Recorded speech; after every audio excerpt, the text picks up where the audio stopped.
apa kabar pemirsa? Kembali berjumpa dalam program Suara Dapil, Suara Daerah Pemilihan. Pada episode Suara Dapil kali ini, kami mendapat tugas jurnalistik untuk mengikuti serangkaian kegiatan dari anggota DPR RI yang berasal dari tanah Kalimantan. Provinsi yang akan kami kunjungi kali ini merupakan provinsi yang paling muda di Indonesia loh, yaitu Provinsi Kalimantan Utara. Provinsi yang paling utara di bumi Borneo ini berbatasan langsung dengan negara tetangga, yaitu negara Malaysia bagian Sabah dan juga Sarawak. Saat ini Kalimantan Utara merupakan provinsi ke-34 di Indonesia, berdasarkan Undang-Undang Nomor 20 Tahun 2012 yang resmi disahkan menjadi provinsi pada rapat paripurna DPR tanggal 25 Oktober 2012 lalu. Sebelumnya, Provinsi Kalimantan Utara tergabung dalam daerah pemilihan Kalimantan Timur. Namun, pada pemilihan legislatif tahun 2019 mendatang, Provinsi Kalimantan Utara akan menjadi daerah pemilihan sendiri. Pada pemilihan legislatif periode 2014 hingga 2019, dari Dapil Kalimantan Timur telah terpilih 8 anggota DPR RI yang mewakili dan menyuarakan aspirasi dari Dapil ke pemerintah pusat. 8 anggota yang terpilih adalah Zuhdi Yahya dari Partai Demokrasi Indonesia Perjuangan, Mahyudin dan Hetifa Syaifudian dari Partai Golongan Karya, G. Budi Satrio Jiwandono dari Partai Gerakan Indonesia Raya, Ihwan Datu Adam dari Partai Demokrat, Aus Hidayat Nur dari Partai Keadilan Sejahtera, Kasriah dari Partai Persatuan Pembangunan, dan yang terakhir adalah Ari Yusnita dari Partai Nasional Demokrat. Pada pemilihan legislatif 2019 nanti, setelah menjadi daerah pemilihan sendiri, Dapil Kalimantan Utara meliputi 4 kabupaten dan 1 kota. Dimulai dari Kabupaten Bulungan, Kabupaten Malinau, Kabupaten Nunukan, Kabupaten Tanah Tidung, dan yang terakhir adalah Kota Tarakan. Setelah menempuh perjalanan kurang lebih 2 jam dari Jakarta melalui jalur udara, tim Suara Dapil akhirnya sampai di kota yang kerap disebut Bumi Paguntaka, yaitu Kota Tarakan. Menyerap, menghimpun, menampung, dan juga menindaklanjuti aspirasi rakyat. Itulah tugas dan juga wewenang dari para wakil rakyat kita yang duduk di parlemen. Dan pemirsa, saat ini saya sudah berada di salah satu tempat yang cukup menarik, yaitu Rumah Adat Suku Tidung yang berada di Kota Tarakan, Provinsi Kalimantan Utara. Program Suara Dapil kembali mengajak pemirsa untuk mengenal lebih dekat bagaimana para wakil rakyat kita bekerja dan juga menyerap aspirasi langsung masyarakat di daerah pemilihannya. Pada episode kali ini, kita akan meliput satu-satunya anggota DPR RI yang berasal dari Dapil Kaltara. Dia adalah Dr. Ari Yusnita dari fraksi Nasional Demokrat yang saat ini duduk di Komisi 7.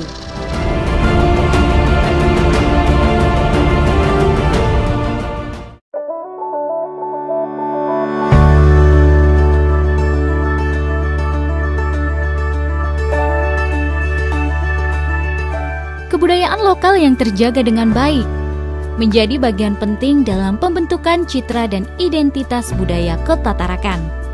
Salah satunya adalah Rumah Adat Suku Tidung bernama Baloi Mayo. Sebelum memulai kegiatan, kami sempat mengunjungi rumah adat ini untuk melihat kuatnya suku Tidung memegang akar tradisi mereka. Rumah adat berbentuk panggung ini didominasi oleh perabotan berwarna keemasan di dalamnya. Setelah puas menyaksikan keindahan dan kemegahan rumah adat Balomayo, barulah kami bertemu dengan Dr. Ari Yusnita di Kelurahan Mamburungan. Dari rumah adat Balomayo, perjalanan kami ke Mamburungan ditempuh kurang lebih selama 40 menit. Pada kunjungannya kali ini, Dr. Ari Yusnita mengajak tim Suara Dapil untuk meninjau salah satu bentuk aspirasi yang berhasil ia perjuangkan, yaitu lampu PJUTS. Lampu ini mampu menyala dan redup sendiri sesuai pasokan matahari loh, menggunakan LED dalam sinarnya, sehingga lebih hemat dari segi pemakaian energi. Lampu ini sangat cocok untuk daerah yang jauh dari jangkauan listrik. Karena memang di sini sudah berpuluh-puluh tahun itu memang gelap ya, tidak bisa menikmati listrik, apalagi kalau misalnya mati lampu di wilayah Mamburungan ini. Jadi memang kemarin ada sekitar 125 titik saya perjuangkan untuk Kaltara, dan saya taruh di Mamburungan Pak RT juga untuk supaya mereka bisa menikmati. Ini Pak RT-nya. Untuk pemasangan PJU ini dimulai pertengahan 2016. Ya. Ada, kalau khusus untuk daerah saya ada 4 titik di depan sekolah SD. Jembatan ini di dalam sekolah SD, di Gang Kopral 1, kemudian di dalam Gang Sebatu Mapan. Jadi ada 4. Tapi kalau untuk seluruhnya di Mamburungan ada tersebar beberapa titik. Banyak sih sebenarnya, cuma kan saya nggak mungkin ngitung di wilayah orang gitu loh. Nah, ini apakah pemasangan PJU tenaga surya ini namanya ya Bu ya? Ini menjadi program prioritas Ibu iya. di Dapil Kaltara? Ya, memang karena saya juga sebagai mitra dari Kementerian ISDM, bahwa memang prioritas PJU ini adalah dari Dirjen EBTKI ya, energi baru terbarukan, dan salah satunya ini PJU nih, PJUTS ini, dan merupakan program prioritas saya di Komisi 7 juga. Di Kelurahan Mamburungan, Dr. Ari Yusnita sudah berhasil memperjuangkan kurang lebih 35 buah PJUTS yang disebar di beberapa titik. Saya mengucapkan terima kasih pada Dr. Ari Yusnita karena telah memasang PJU di desa kami, karena dengan pemasangan PJU itu desa kami lebih terang lagi. Saya berharap supaya Dr. Ari bisa menambah lagi titik-titik PJU di desa kami yang belum ada penerangannya. Terima kasih Dr. Ari atas pemasangan titik PJU-nya.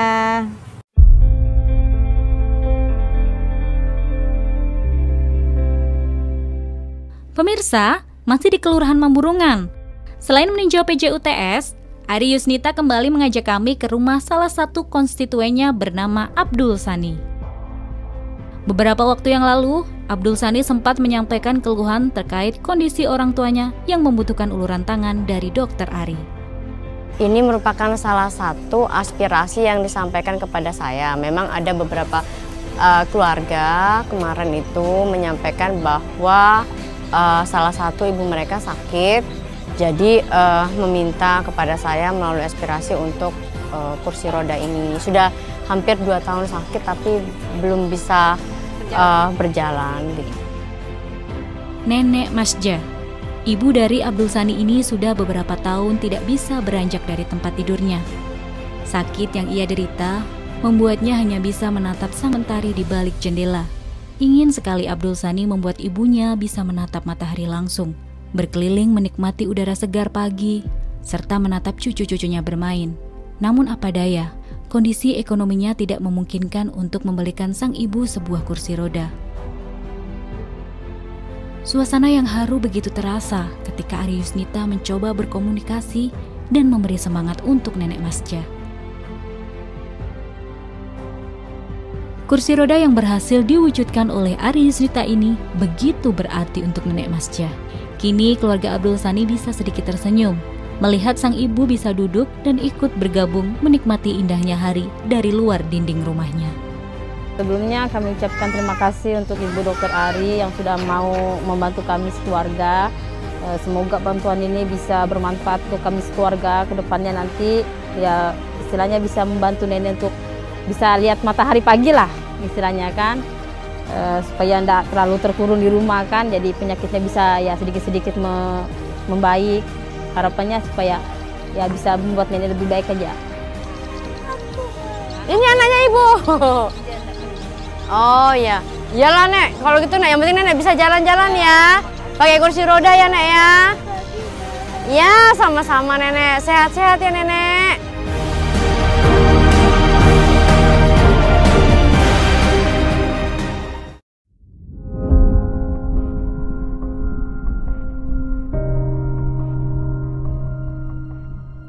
Selain PJUTS yang ada di Kelurahan Mamburungan dan beberapa wilayah di Kaltara, Ari Yusnita juga berhasil mewujudkan ambulans untuk Badan Zakat Nasional di Tarakan.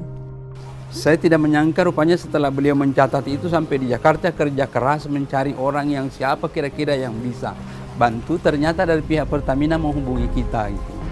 Betulkah ada bantuan ini segala ditanya-tanya ya kita sampaikanlah apa adanya. Bahwa memang betul kita mengunjungi fakir miskin, kasihan yang sakit, selalu kadang-kadang kami bawa dengan mobil taksi ke rumah sakit. Kalau misalnya dapat rupanya disampaikan itu bahwa ada Dokter Ari menghubungi untuk supaya bisa dibantu. Dari itu awalnya sehingga kita dapat bantuan ini.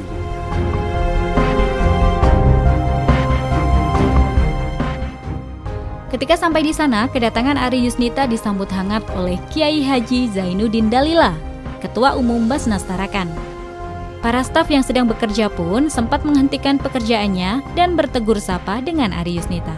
Jadi saya datang ke sini untuk bagaimana sudah dipergunakan dengan baik enggak ambulannya, dan dengan Pak Zainuddin Dalila ternyata sangat berguna untuk masyarakat yang tidak mampu. 24 jam silakan menghubungi Basnas kalau misalnya ada yang diperlukan.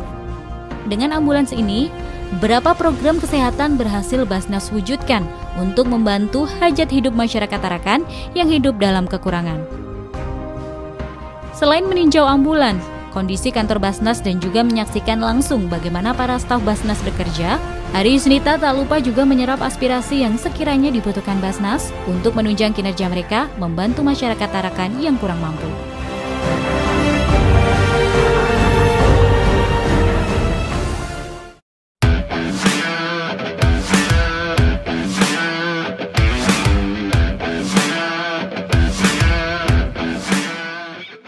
Setelah selesai dari Basnas, perjalanan kami pun masih berlanjut ke satu tempat yang cukup ikonik di Kota Tarakan, yaitu KKMB atau Kawasan Konservasi Mangrove dan juga Bekantan.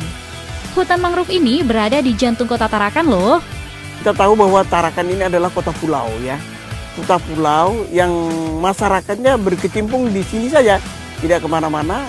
Jadi makanya salah satu terima kasih sekali bahwa hutan mangrove ini diadakan untuk pertama tujuan wisata orang-orang yang ada di Kota Tarakan, termasuk di 5 kabupaten kota yang ada di Provinsi Kaltara. KKMB sudah diresmikan sejak tahun 2003 di bawah inisiasi Wali Kota Tarakan pada kala itu, yaitu Dr. Haji Yusuf SK. Hutan mangrove seluas 22 hektar ini menyuguhkan kesan asri di tengah kawasan Kota Tarakan yang begitu panas.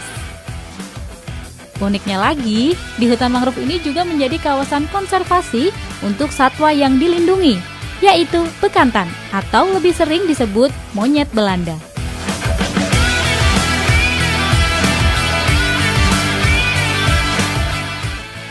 Hutan mangrove yang berlokasi di Jalan Gajah Mada ini, selain sebagai tempat wisata, juga berfungsi sebagai benteng yang melindungi Kota Tarakan dari abrasi air laut.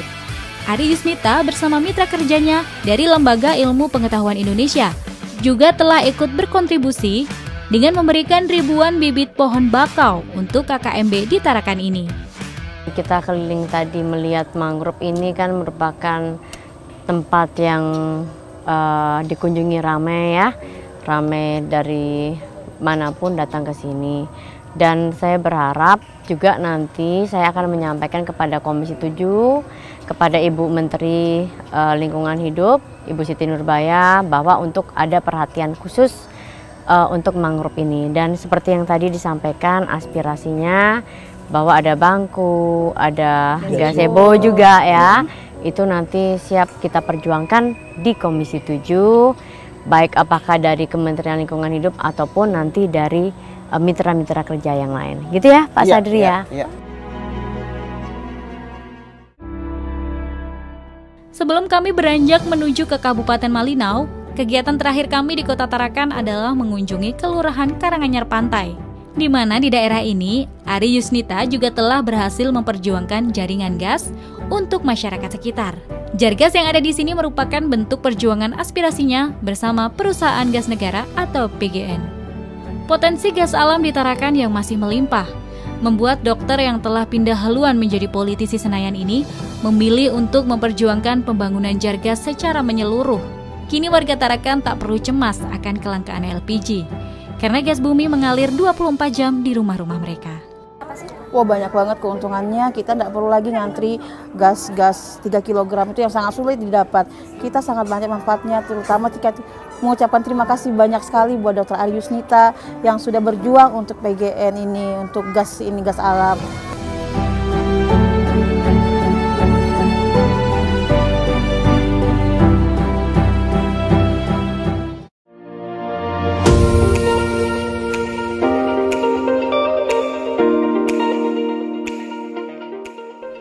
ke Tatarakan, pada kesempatan kali ini, Ari Yusnita juga mengajak kami ke Kabupaten Malinau.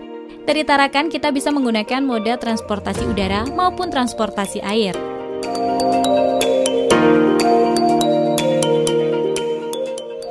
Kegiatan pertama yang kami lakukan di Kabupaten Malinau adalah melakukan sosialisasi subpenyalur BBM satu harga bersama mitra kerja Komisi 7 dari Badan Pengatur Hilir Minyak dan Gas atau BPH Migas. Sosialisasi ini diadakan di Hotel MC Kabupaten Malinau. Selain Direktur Migas Patuan Alfon Simenjuntak yang turut hadir, acara ini juga dihadiri perwakilan dari Pemprov Kaltara, Pemda setempat, dan juga perwakilan dari beberapa kepala desa di Malinau. Sosialisasi subpenyalur BBM satu harga ini adalah bentuk dorongan Ari Yusnita untuk mempercepat penerapan harga BBM yang setara di seluruh wilayah Indonesia, terutama di wilayah 3T, terluar, terdepan, dan tertinggal seperti Kabupaten Malinau. Sebagai tugasnya di Komisi 7 adalah saya harus memperjuangkan apa yang menjadi aspirasi dari masyarakat Kalimantan Utara, misalnya tadi pembangunan SPBU. Dengan adanya sosialisasi subpenyalur ini bisa terrealisasi untuk masyarakat, karena tadi ada yang menyampaikan satu kecamatan itu untuk bisa dibuat subpenyalur. Sebenarnya dengan adanya subpenyalur ini juga mengurangi kelangkaan BBM. Selain kita mempercepat program BBM satu harga melalui subpenyalur, tentunya juga kita lihat tadi kan ternyata ada usulan dari Ibu anggota DPR, Ibu Dr. Ari, dan tentunya ini akan kami bawa dalam rapat dengan komite, lalu kita usulkan kepada Dirjen Migas untuk bisa dimasukkan. Yang namanya BPH Migas, kami sangat senang bila bisa membantu mengusulkan daerah-daerah yang bisa dimasukkan dalam program BBM satu harga. Karena ini menyangkut bagaimana energi berkeadilan bisa dirasakan oleh seluruh masyarakat NKRI.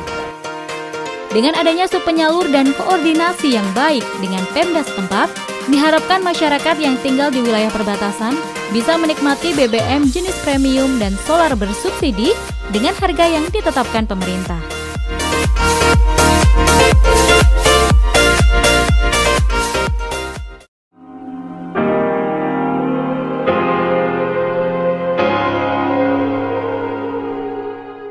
Usai mengadakan sosialisasi di Hotel MC, Ari Yusnita kembali mengajak tim Suara Dapil ke Desa Malinau Seberang. Kunjungannya kali ini untuk meninjau salah satu aspirasi yang berhasil diwujudkannya, yaitu motor sampah. Bantuan motor sampah ini adalah perwujudan menuju Indonesia bebas sampah pada tahun 2020 nanti. Antusiasme warga Desa Malinau Seberang akan kebersihan cukup tinggi loh. Hal ini terlihat ketika mereka menyambut kedatangan Ari Yusnita yang akan menyerahkan langsung motor sampah ini. Ini kita mau menyerahkan motor sampah, semoga bisa dipergunakan untuk masyarakat di sini, karena memang motor sampah ini kita perjuangkan dari Komisi 7 dan dari Kementerian Lingkungan Hidup. Yang kami ucapkan terima kasih kepada Ibu Dr. Ari Yusnita, anggota DPR RI Komisi 7 yang cukup luar biasa, yang telah membantu kami memberikan bantuan bentor ini, dan bantuan bentor ini sangat bermanfaat sekali bagi warga kami, karena pada saat ini juga masyarakat Malinau, khususnya Kabupaten Malinau, sedang gencar-gencarnya melaksanakan kegiatan RT bersih, dan bantuan ini sangat bermanfaat kami di desa, di masing-masing RT juga sangat dimanfaatkan, karena sampai saat ini kegiatan RT bersih ini tidak bisa maksimal tanpa adanya bentor ini. Dengan adanya bentor yang ada kami terima ini sudah mulai membantu kami dalam hal kegiatan RT bersih di Kabupaten Malinau. Warga Malinau Seberang terlihat begitu antusias bisa berinteraksi dan menyampaikan aspirasi mereka secara langsung kepada politisi Partai Nasdem ini.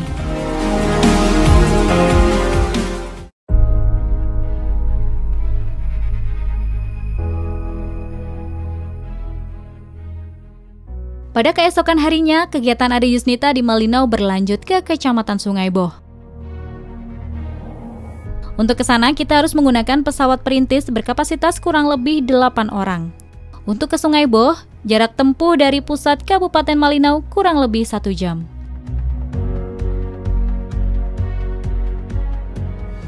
Sepanjang perjalanan, kami disuguhi keindahan bumi Kalimantan yang begitu kaya dengan sumber daya alamnya. Kunjungannya kali ini adalah untuk meresmikan SPBU di Desa Mahak Baru yang sudah lama dibutuhkan masyarakat Sungai Boh.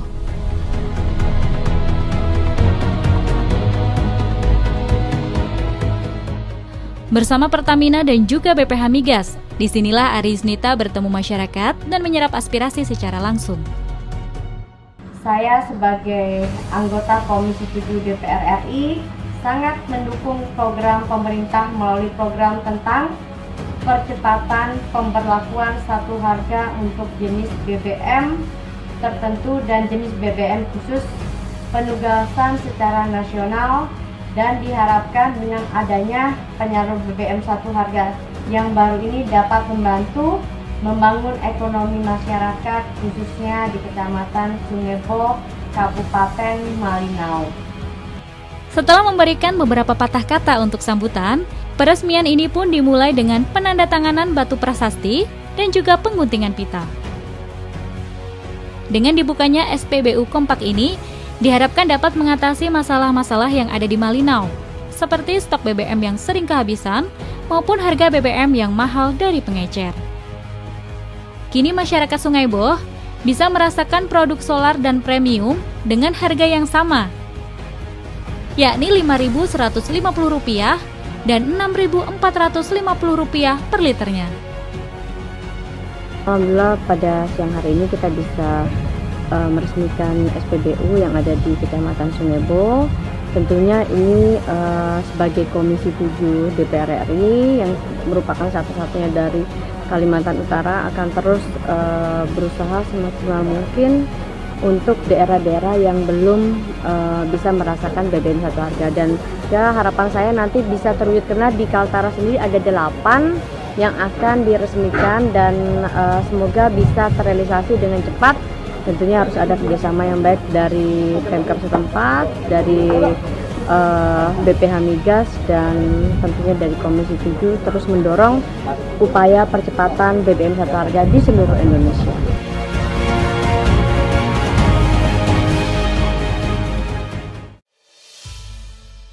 Pada kegiatannya di Malinau kali ini, selain berkonsentrasi untuk meninjau berbagai program di bawah bidang Komisi 7, politisi Partai Nasdem ini juga melakukan serangkaian kegiatan sosial, dimulai dari pemberian bantuan alat-alat sekolah hingga pemberian Al-Quran di beberapa masjid. SD 0011 Teluk Sanggan yang ada di pusat kota Malinau merupakan salah satu sekolah yang kami datangi untuk memberikan bantuan berupa peralatan sekolah. Kedatangan kami pun disambut sederhana namun cukup meriah dengan tarian khas suku Dayak dari para siswa. Serunya lagi, para siswa bahkan mengajak kami untuk bergabung dan menari bersama loh. Rupanya ini pertama kalinya sekolah mereka didatangi seorang wakil rakyat, sehingga antusiasme baik siswa maupun guru terlihat jelas ketika berinteraksi dengan Ari Yusnita. Pada kunjungannya kali ini, Ari Yusnita juga menyempatkan diri untuk berdiskusi dan menyerap aspirasi dari para guru. Salah satu hal yang disampaikan oleh para guru adalah kebutuhan akan adanya ruang UKS dan buku-buku penunjang belajar. Aspirasi dari para guru ini pun segera direspon oleh politisi Partai Nasdem ini.